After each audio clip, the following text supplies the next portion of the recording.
नमस्कार दोस्तों, स्वागत है आपका अपने ऑनलाइन लर्निंग परिवार TWD। आज हम बाल विकास का अध्ययन करते हैं। इसमें हम बालक के व्यवहार का अध्ययन करेंगे। उम्र बढ़ने के साथ साथ बालक के व्यवहार में जो परिवर्तन हो रहे हैं, इनका अध्ययन हम बाल विकास के अंतर्गत करते हैं। उम्र बढ़ने के साथ बालक के व्यवहार में संज्ञानात्मक परिवर्तन होता है, व्यवहारिक परिवर्तन होगा, मानसिक परिवर्तन होगा, उसमें बहुत सारे चेंजेस होते हैं, उनका अध्ययन हम करते हैं। तो आइए कुछ महत्वपूर्ण डिफिनेशन देख लेते हैं बाल विकास से रिलेटेड, जो कि पेपर में पूछे जाने, तो कम से कम आपको एक डिफिनेशन आनी चाहिए। बाल विकास का जो अध्ययन है, इसका जो श्रेय है ये पेस्टोलॉजी साहब को जाता है। 1974 में क्या किया था पेस्टोलॉजी साहब ने, अपने ही बच्चे, उनके खुद का बच्चा था और वो 3.5 वर्ष का पुत्र था, ठीक है। तो उसके व्यवहार का, उसकी क्रियाओं का पेस्टोलॉजी साहब ने अध्ययन किया, इसीलिए इनको क्या कहते हैं, पेस्टोलॉजी साहब को ये बाल मनोविज्ञान का, जो बाल विकास का, इनको जनक माना जाता है। पेस्टोलॉजी साहब को बाल विकास का जनक माना जाता है क्योंकि इन्होंने अपने ही पुत्र का अध्ययन किया था। आइए इसकी डिफिनेशन देख लेते हैं। तो इसके महत्वपूर्ण डिफिनेशन पहले हर्लॉग महोदय का देख लेते हैं। इन्होंने क्या, बाल विकास मनोविज्ञान की वो शाखा है जो गर्भावस्था से मृत्यु पर्यंत होने वाले मानव विकास के विभिन्न अवस्थाओं में होने वाले परिवर्तनों का अध्ययन करती है, ठीक है। ड्रेवर महोदय क्या कहते हैं, जेम्स ड्रेवर महोदय ये कहते हैं बाल मनोविज्ञान की वो शाखा है जिसमें जन्म से परिपक्वावस्था तक विकासशील मानव का अध्ययन है। ड्रेवर साहब क्या कहते हैं, बाल विकास व्यवहारों का वो विज्ञान है जो बालक के व्यवहार का अध्ययन गर्भावस्था से मृत्यु पर्यंत करता है। तो काफ़ी महत्वपूर्ण डिफिनेशन, इनमें से आप कोई एक अच्छी सी जो आपको समझ में आए याद कर लीजिएगा। हम इसकी अवस्थाएं देख लेते हैं। बाल विकास की अवस्थाएं, इसके अंतर्गत हम बाल विकास की अवस्थाओं के अंतर्गत हम बाल विकास की अवस्थाएं पढ़ते हैं। इसके बाल विकास के क्षेत्र के अंतर्गत हम बाल विकास की अवस्थाएं पढ़ते हैं, विकास के पक्ष पढ़ते हैं और प्रभावित करने वाले कारक पढ़ते हैं। जो बाल विकास की अवस्थाएं हैं, इससे अंतर्गत हम सबसे पहले पढ़ते हैं आपकी शैशवावस्था,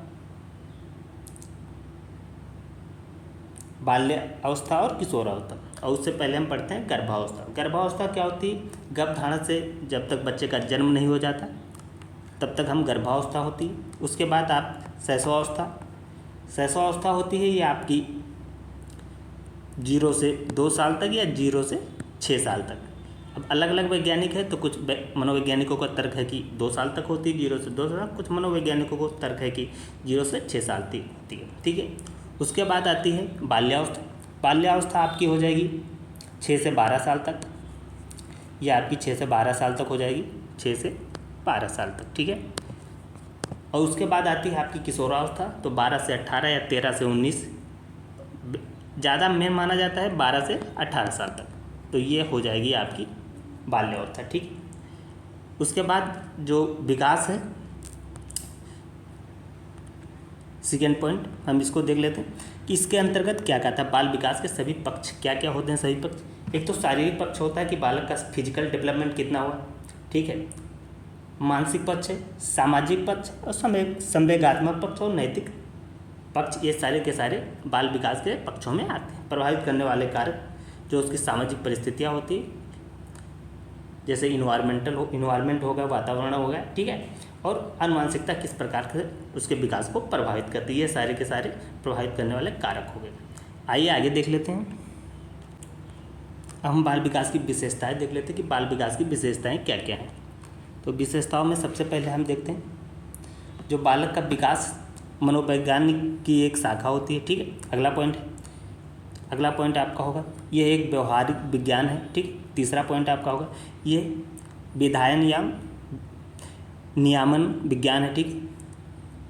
विधायक एवं नियामक विज्ञान है। चौथा पॉइंट ये बालक के व्यवहार के सभी विभिन्न पक्षों का अध्ययन करता है। विभिन्न पक्ष का मतलब संज्ञानात्मक पक्ष, भावात्मक पक्ष, ठीक। ये 4-5 पक्ष हैं, उनका सभी का ऑल ओवर डेवलपमेंट करता है।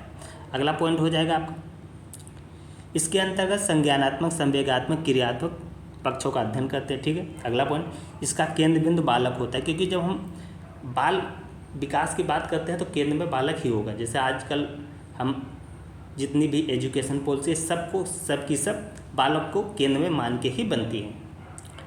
अगला पॉइंट हो गया इसमें विभिन्न शिक्षा संबंधी समस्याओं मनोवैज्ञानिक समाधान ढूंढा जाता है। ठीक है, अगला पॉइंट होगा ये अधिगम करता है कि सीखने के अनुभव का विवेचन करता है। अगला पॉइंट होगा इसके अंतर्गत बालक की प्रतिक्रियाओं एवं उसके परिणामों का अध्ययन किया जाता है। अगला पॉइंट होगा ये विभिन्न बालकों के व्यवहारों को वैज्ञानिक आधार प्रदान करता है। तो ये कुछ विशेषताएं होंगी जो इसको आप देख लीजिए। ठीक है, पेपर में यहाँ से प्रश्न बनते हैं। अब आइए इसके कुछ सिद्धांत देख लेते हैं जो महत्वपूर्ण सिद्धांत है बाल विकास से रिलेटेड, एक एक करके हम सिद्धांत देख लेते हैं कि सिद्धांत बाल विकास के क्या क्या हैं। तो पहला पॉइंट हो गई निरंतरता का सिद्धांत। जो विकास होता है ना, ये कंटिन्यूअस प्रोसेस होता है। डेवलपमेंट ये हमेशा चलता रहता है। ठीक है, ये रुकता नहीं कि रुक गया फिर होगा बाद में, तो ये हमेशा व्यक्ति का विकास क्या होता है, ये सतत होता है, ये हमेशा चलता रहता है। ठीक है, इसे निरंतरता का सिद्धांत है। अगला सिद्धांत होता है अंतःक्रिया का सिद्धांत। अंतःक्रिया का सिद्धांत क्या होता है, जो विकास होता है ना, ये वातावरण जो है अपना और वंशानुक्रम, ये डेवलपमेंट हो जाएगा आपका। ठीक है, और क्या हो जाएगा आपका हेरिडिटी और इन्वायरमेंट, इनकी क्या होता है, ये अंतःक्रिया होती है। ठीक है, तो ये अंतःक्रिया का परिणाम होता है। अगला पॉइंट हम देख लेते हैं। अगला पॉइंट क्या है आपका, अगला पॉइंट है विकास का जो क्रम होता है। ठीक है, विकास का जो क्रम होता है, विकास एक निश्चित क्रम में चलती है, इसका एक निश्चित क्रम होता है।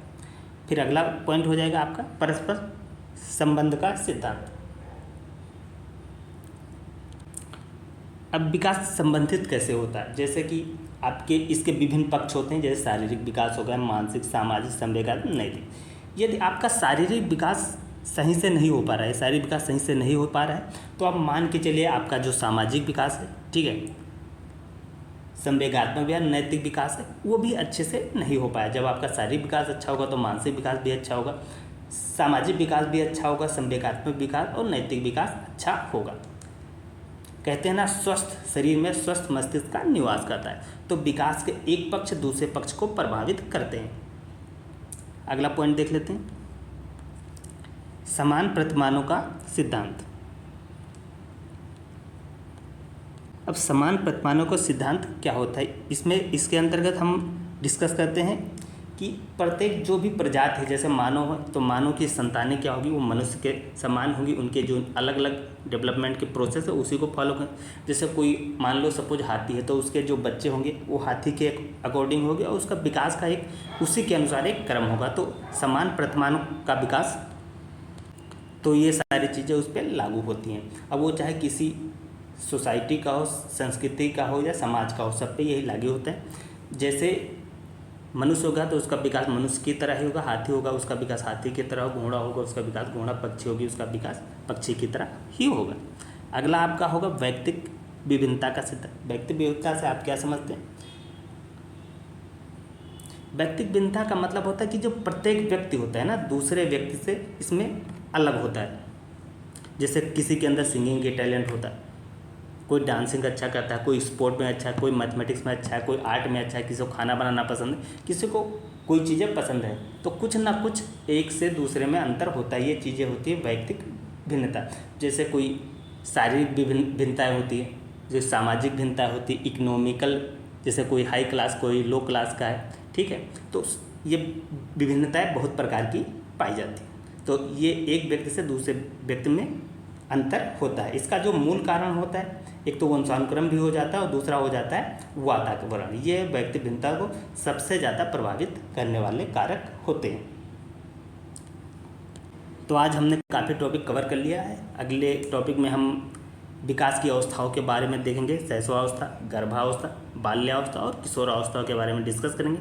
तो इस वीडियो में बस इतना ही। यदि वीडियो अच्छी लगी हो तो इसे लाइक कीजिए, शेयर कीजिए और चैनल को सब्सक्राइब कर लें।